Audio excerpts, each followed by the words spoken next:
Gotta let the dog friend out. Once again, I am not in my house. Speaking of which, I spend a lot of time in other people's homes. Not as much as I used to, but hey, it's cool. Definitely, most of them are better than where I live because I don't really have a real home. I mean, I have a place I pay rent, but it's transient. Anyway, so I have not been doing a lot of tarot. I've had some really bad health issues. I haven't been posting on Instagram or anything because I haven't had internet. I haven't had phone service. And that's been a chronic, that trifecta has kind of been going on for a couple of months. So I've sort of disappeared. And I'm trying to get in some videos while I have internet access, and I'm trying to get back in the swing of things. I'm still healing, just kind of doing the thing. And I had brought a bunch of tarot cards to where I am house sitting. And one of the decks that I brought was the Red Sonja deck, which I haven't done a real review of it. I did do a bit where I talked about like which cards I really liked and what I thought of it, just abbreviated thing. I haven't really been able to use it because it's really a novelty deck, and novelty decks can be just absolutely brilliant. But this is really, it's a cheap box with art taken from all the comics, which is really cool, really sexist. It's like mixed feelings. I gave up my guilt about loving Red Sonja years ago. I think she's a badass. It's absolutely ridiculous. It's sexist. It's for men, but a lot of women like it. So there. I am not terribly impressed with the deck. I didn't expect to be terribly impressed with the deck. It's a novelty deck, and while novelty decks can be brilliant, it's just like, what they've done, they've got like a couple of simple spreads, which are really, brief. They've got a little like spread list that gives you one or two answers, which are the type of things that you just memorize by rote.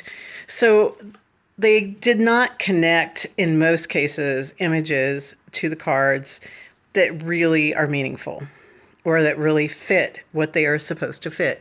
You can kind of make them fit. Sometimes you can see that they could have had a method to their madness as far as why they chose that image. Some of them are really good, but most of it is like, okay, you've got a couple of choices if you want to read this deck. You can take it and you can look at a card, like here's the Hierophant, which is okay, actually. Maybe not the best choice for a weird, bad one. And you can, by rote, go with the traditional meaning of the Hierophant. And what this means is for somebody who is getting a reading from you, and especially if they're not familiar with tarot, they're going to have this cognitive dissonance. They're going to have a disconnect between the images you're showing them and what you're telling them it means in many cases. And they're just going to be staring at her boobs. I do. So, you have that aspect. And then you also have the aspect of, well, you could just read them based on the images and what you go with, which I find is probably the most effective way to read with a deck that doesn't line up really well.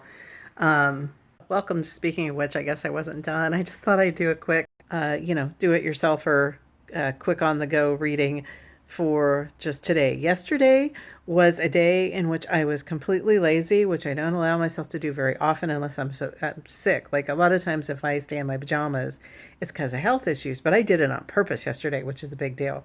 So I'm kind of feeling the dogs nipping at my heels to be somehow magically productive today, even though there's not a lot I really have to do. So I decided I'd just do a little what should I be aware of today? It was just basically a direction spread. Like, what direction do I need to go in today? What do I need to consider? And yesterday I'd had a really super lazy day, and I was just trying to think, like, how do I get back in the swing of it? So I've got a card for like the general temperature or the atmosphere or the mood. I've got a footprint card, like number 2 is what's the first step? What am I rooted in? What's the first step I take? What direction am I coming from? So it's kind of a recent past card. 3, what am I dragging my feet about? What should I note today that I kind of don't want to do? 4, what are the things that I need to do to nurture myself today? Like, how do I do it? What should I do? What areas would I want to do that in? Self-care is always important to me. 5, what energies are there available to just lend me support? And 6, the biggie is like, what action should I definitely think about taking today, and make an effort to do?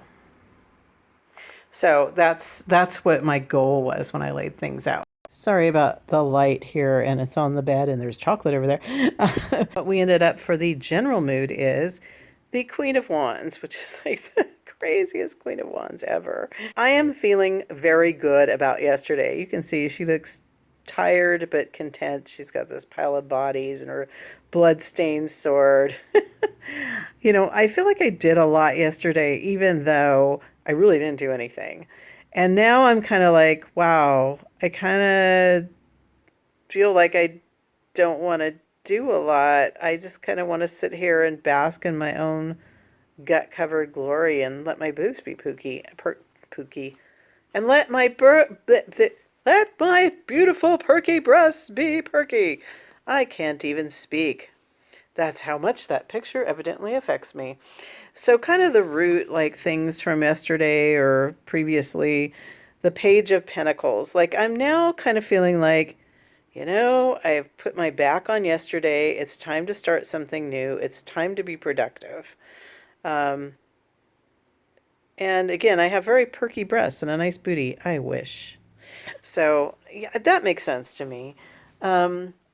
Things that I might be dragging my feet about. Well, here we have the 9 of Cups, which is kind of a crazy 9 of Cups. I'm seeing it as, as far as things I'm resisting, is feeling like, okay, do I really want to get back into it again? I'm kind of I think of Cups, kind of overwhelmed. I am starting to build up a list in my head that is not doable today. And honestly, I really don't need to do all of it. And so, yeah, I'm kind of resisting getting up, picking up my sword, and getting back at it today. So then if we want to think about what can I do for self-care besides bathe in blood? The Empress. Now, the Empress tends to be kind of my card. This is a good Empress. So be myself.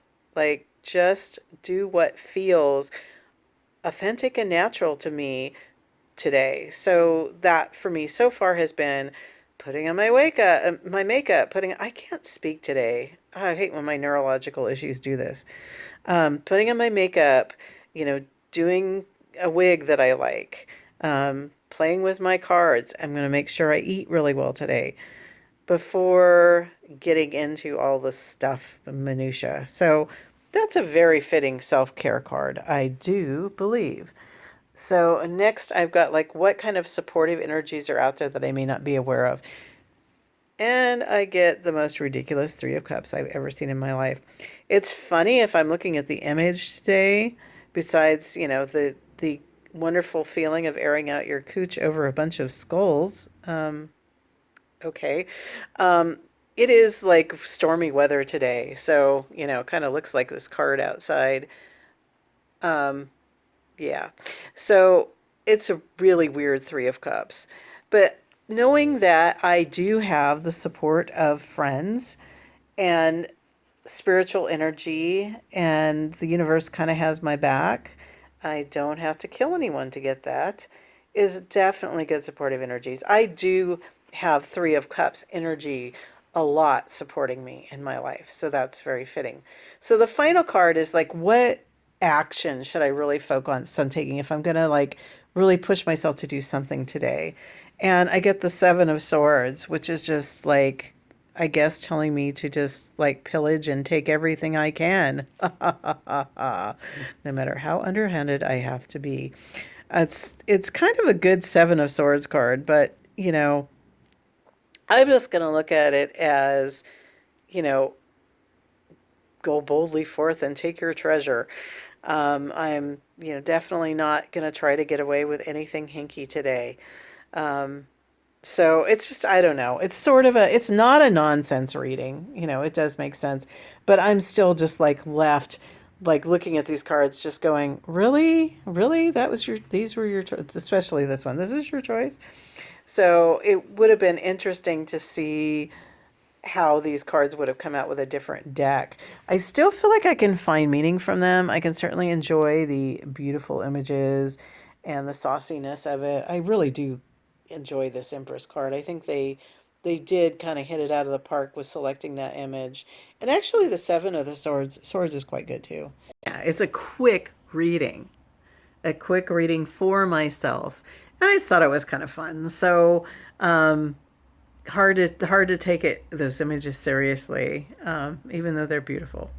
If you look at, I can read anything as anything. If you just like open yourself up to that and be a reader instead of a memorizer, and you just kind of go off the cuff, I think you have a better experience with these kind of decks. It's not a deck I could see anyone using every day. Maybe somebody out there does. Anyway, I'm going to get on with my day and actually take some of that action and go see what treasure I can find. Starting with a really nice cup of coffee and some food. So as you can see, my location has appeared to change. I am downstairs. I did the reading this morning upstairs on the bed. And then I brought the cards down and I laid them out on the table here today and thought I would, at the end of the day, go back and look and see, if they related. I like to do that a lot. And actually, I did laugh at the deck a bit this morning. I still laugh. It's hard to take this deck seriously. And I sometimes wonder, like, were there really serious discussions about which card images were appropriate for which cards? Or were there a lot of lucky guesses and we can make this work? And just, things like that Three of Cups where, you can think of skulls as cups because people do make skull cups. But there's three skulls in the image, so let's make it a Three of Cups. Really feels like that's why they chose it. And that's the only reason they chose it. So things seem kind of just like haphazard, which again creates that issue when especially doing readings for other people. And I just find it ineffective. But then there are those people that sit there with the readings memorized and just do whatever the rote meaning is. And I guess that's fine. And again, you can interpret just from the image, but I just find these odd. So despite all that, the reading actually came out pretty good and accurate. And I had a day today where I did decide to take the lessons of especially the Queen of Wands and the Empress and decide that my decisions were the right decisions and I was going to take care of myself and do whatever I wanted, and that would be the correct answer. So I had this feeling from the Nine of Cups of feeling, oh man, I'm overwhelmed. I did nothing yesterday. I sat on my ass. I took a pajama day and I took it on purpose, not because I was sick, which is so refreshing. I highly recommend it. And so feeling this urge to get stuff checked off the list, and I started to make a list and became extremely overwhelmed and immediately threw 90% of the things off the list and refused to consider them. Very Empress decision there. Executive decision. I decided, that was really getting to be a bit much. So the interesting thing is, the funny thing is I talked about my plans for what I was trying to do and how I felt about them and on Facebook, and I got a lot of support. So that Three of Cups, really comes into play there. And I also I still kept thinking about what the heck is that Seven of Swords talking about? And I realized at the end of the day, thinking about meanings for the Seven of Swords, and I still do agree that this is a pretty good Seven of Swords. But you think of Seven of Swords as what are you trying to get away with? What are you taking advantage of? What's lucha grabbing? But it also has to do with making good strategies. And I really did make good decisions and strategies. Ultimately, my big goals were make a really good high protein meal and that's healthy. And I did that. Took care of the animals that I'm taking care of. Did a few things around here that were just, housekeeping. And I had a book that I was determined to finish today. It was an ebook I got from the library, Michelle Obama's Becoming, that I had been waiting a year to read. And I had been plugging away at it. It's so good. But today was the day that it was going to go back at the end of the day. And I actually sat on this beautiful sofa in their front room in front of the picture window. It was raining and I got tea and I sat with the dog and it was just lovely. Put some music on and I just read through it and finished it with 3 hours to spare. And I feel really good about the decision. That was a good strategy. And the treasure was, getting a good meal, getting a book in, just this wonderful day. I feel really I feel ready to take on the week. Tomorrow is Monday. So it's interesting just to kind of go back and do that. The recap of a reading later. I had an interesting one that it'll go too long if I talk about it. I looked at a reading I had posted about that I did at the end of the year in 2015, I think, turning into 2016, that I couldn't have known exactly what it meant until about 3 months later. And it absolutely was spot on. So sometimes it's nice to write these things down, take photos, write your initial thoughts, but then let it percolate and see what it's at. So if you do a daily reading, reconnect with it at the end of the day. So this little witch is now going to have a glass of wine and relax and get ready for bed. And tomorrow is another day. And so we had a pretty decent reading with the Red Sonja deck after all. I am not going to use this deck regularly. I am going to drool over the pictures occasionally, and I might pull it up and do a reading for once in a while. I don't like to let decks just sit and gather dust. So even if I don't use them very often, I do pull them out and use them. Otherwise, what's the point? Best witches. Happy readings.